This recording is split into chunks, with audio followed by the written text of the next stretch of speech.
पाहत आहोत जनकार्य न्यूज, जनतेच्या न्याय हक्कासाठी लढणारं एकमेव news channel Janakarya news.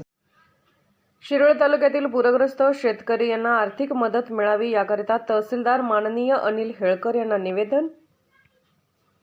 Shirol तालुक्यातील विविध भागात पुरामुळे फटका बसला आहे। याची दखल घेऊन राष्ट्रवादी काँग्रेस पक्ष शरदचंद्र पवार सामाजिक न्याय विभाग यांच्या वतीने निवेदन देण्यात आले।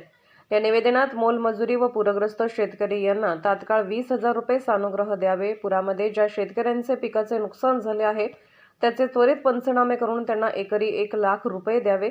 पुरामध्ये गायी म्हशी वाहून किंवा मयत झाली असतील तर त्याचे पंचनामे करून 70,000 रुपये द्यावे। छोटे मोठे उद्योजक यांना देखील 50,000 रुपये द्यावे।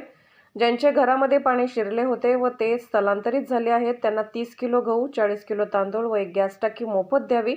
तसेच 1 महिन्याचे वीज बिल माफ करावे।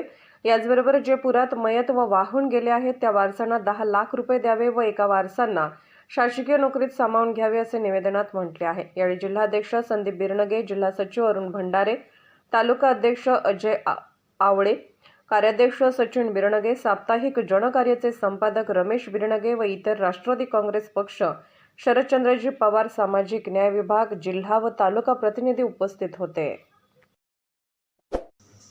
जनकार्य न्यूजला लाईक करा, शेअर करा आणि सबस्क्राईब करा।